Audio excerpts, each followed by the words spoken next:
Hello guys. So आजको यो भिडियोमा हामी चाहिँ डिजाइन अफ स्ल्याब भनेपछि हामी स्ल्याबको डिजाइन गर्नेछौँ हैन। अब स्ल्याबको डिजाइन कसरी गरिन्छ, कुन कुन स्टेप हामीले चाहिँ फ्लो गर्नु पर्यो हैन। सो सबैको बारेमा हामी चाहिँ यसमा कुरा गर्नेछौँ हैन। सो फर्स्ट अफ अल हामी चाहिँ यसमा चाहिँ अब कुन कुन स्टेप हामीलाई चाहियो हैन, कुन कुन कुराहरू चाहिँ हामीले मतलब फर्मुलाको रूपमा चाहिँ के हेर्नु पर्यो त्यसको बारेमा चाहिँ पहिला हामी डिस्कस गर्छौँ। अनि त्यसपछि हामी चाहिँ फर्दर चाहिँ one way slab, two way स्ल्याबको हामी चाहिँ सोल्युसन गर्नेछौँ। सो पहिला चाहिँ हामी डिजाइन अफ स्ल्याबमा के गर्छौँ, त्यहाँ the given flowing sentence is consider as formula भनेपछि यो जुन हाम्रो यो जति हाम्रो चाहिँ यो सेन्टेन्स दिएको छ नि, यो हाम्रो चाहिँ एउटा फर्मुला नै हामी चाहिँ ठान्छौँ हैन। फर्मुला नै कन्सिडर गर्छौँ, फर्मुला नै जस्तै हो, यो स्टेप बाई स्टेप गर्नुपर्छ हैन। त्यही स्टेप चाहिँ हाम्रो यो रहेको छ। सो अब यो सेन्टेन्स के छ भन्दाखेरि, find the design constant for one way or two way slab whose effective depth, total depth and effective span varies according to load at moment, also check for depth and calculate tensile steel and distributed steel. भनेपछि जतिमा चाहिँ हामीले जतिमा चाहिँ यहाँ underline छ नि, यो सबै हाम्रो चाहिँ स्टेप छ क्या। सुरुमा चाहिँ हामीले डिजाइन कन्स्ट्यान्ट निकाल्नु पऱ्यो, त्यसपछि वान वे र टु वेको लागि चेक गर्नु पऱ्यो, त्यसपछि इफेक्टिभ स्प्यान इफेक्टिभ डेप्थ निकाल्नु पऱ्यो, त्यसपछि टोटल डेप्थ निकाल्नु पऱ्यो, त्यसपछि इफेक्टिभ स्प्यान निकाल्नु पऱ्यो, त्यसपछि लोड निकाल्नु पऱ्यो, त्यसपछि मोमेन्ट निकाल्नु पऱ्यो, त्यसपछि चेक फर डेप्थ गर्नु पऱ्यो र लास्टमा टेन्सन स्टिल र डिस्ट्रिब्युटेड स्टिल गर्नु पऱ्यो। भनेपछि यसमा चाहिँ हामी टोटली 10वटा स्टेप हेर्नेछौँ हैन। हुन त 12वटा स्टेप हुन्छ हैन। अब 2टा स्टेप पछि चाहिँ बुझ्दा सजिलो हुन्छ। पहिला यो 10वटा स्टेप चाहिँ हाम्रो लागि मेन इम्पोर्टेन्ट रहेको छ हैन। सो पहिला चाहिँ हामी 10वटा स्टेप चाहिँ हेर्नेछौँ। अब यहाँ चाहिँ हामीले स्टेप हेरिसक्यौँ हैन। अब स्टेपलाई फेरि म एकचोटि स्टेप बाई स्टेप यहाँ मैले लेखिदिएको छु। अब यो जसरी भए पनि तपाईँले चाहिँ यो स्टेप याद गर्नुपर्छ हैन। सो पहिलोमा के छ त, हाम्रो डिजाइन कन्स्ट्यान्ट भनेपछि कन्स्ट्यान्टहरू के छ त्यो पहिला हामीले चाहिँ थाहा पाउनु पऱ्यो। त्यसपछि check for one way or two way, अब वान वे हो कि टु वे हो त्यसको लागि चेक गर्नु पऱ्यो। त्यसपछि इफेक्टिभ डेप्थ निकाल्नु पऱ्यो, त्यसपछि टोटल डेप्थ निकाल्नु पऱ्यो, त्यसपछि इफेक्टिभ स्प्यान निकाल्नु पऱ्यो, त्यसपछि लोड निकाल्नु पऱ्यो, त्यसपछि मोमेन्ट निकाल्नु पऱ्यो, त्यसपछि चेक फर डेप्थ गर्नु पऱ्यो, त्यसपछि टेन्साइल स्टिल बार र लास्टमा हाम्रो डिस्ट्रिब्युटेड स्टिल बार। सो यहाँ यसो हेर्दाखेरि यो 10वटा स्टेप हामीले जसरी भए पनि याद हुनुपर्छ। अनि त्यसपछि बल्ल भित्र हाम्रो के कस्तो फर्मुला छ त्यो हामी चाहिँ अगाडि हेर्छौँ। पहिला चाहिँ यो 10वटा स्टेप टक्क चाहिँ तपाईँहरू लेख्नु होला, याद गर्नु होला, जसरी भए पनि याद गर्नु होला। अब मैले चाहिँ एउटा यो सानो ट्रिक लाएर यो याद गरेको छु। अब सबैलाई त त्यो हुन सक्दैन, अब तर पनि म एकचोटि भन्छु हैन।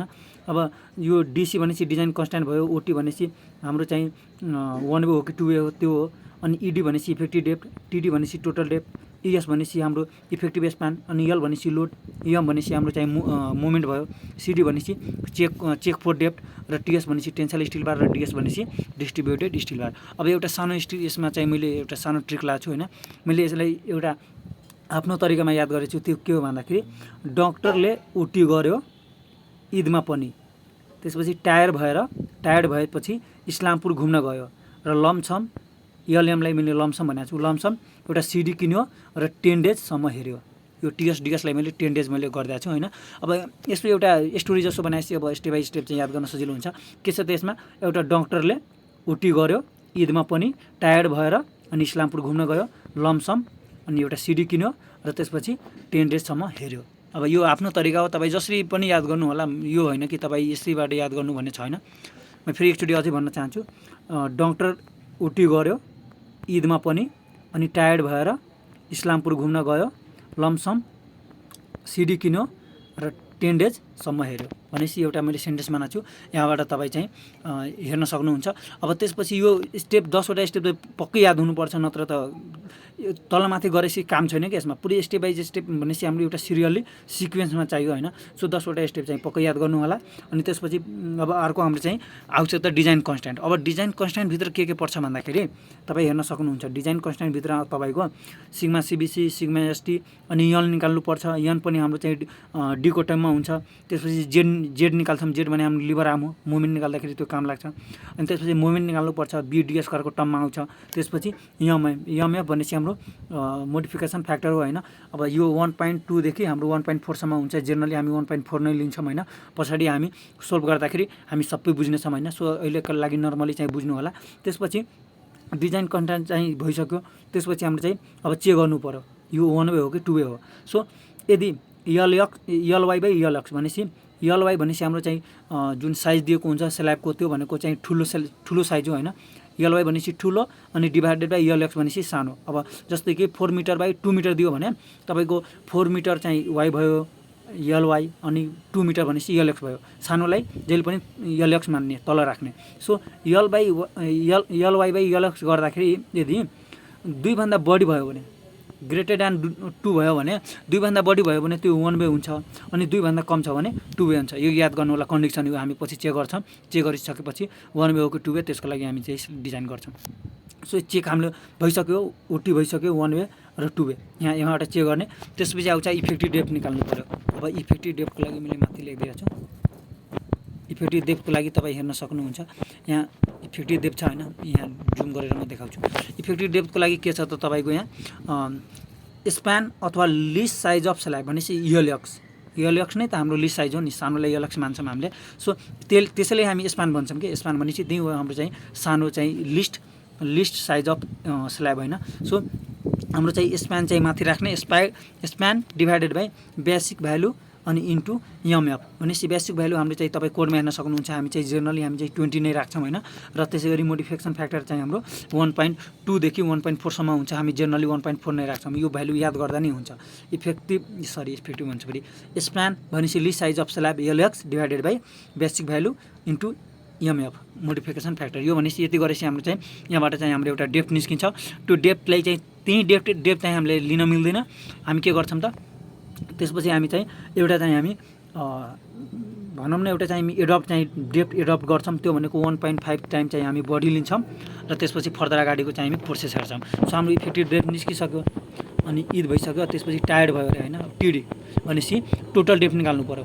अब टोटल डेप्थको लागि तपाईँ हेर्न सक्नुहुन्छ यहाँ टोटल डेप्थको लागि के छ त हामीसँग मैले क्यापिटल डीले चाहिँ डिनोट गरेको छु। त्यो भनेको जुन हामीले चाहिँ एडप्ट गर्छ नि त्यो डी एडप्ट गरेको डी भयो होइन इफेक्टिभ डेप्थ र 5/2 र कभर जेनरली हाम्रो चाहिँ 15 mm हुन्छ र फाइ तपाईँ चाहिँ एजुम गर्न सक्नुहुन्छ 10 mm या 20 mm अनि त्यसको आधी गर्नुपर्छ यहाँ, किनभने हाम्रो 5/2 छ नि त। तपाईँ चाहिँ 80 डायमिटरको बार छ अरे तपाईँ एजुम गर्न सक्नुहुन्छ। 10 जेनरली 10 नै राख्छौँ हामीले 10 mm। यहाँबाट चाहिँ टोटल चाहिँ हाम्रो डेप्थ निस्किन्छ होइन। टोटल डेप्थ भनेपछि हाम्रो क्यापिटल डी भयो होइन।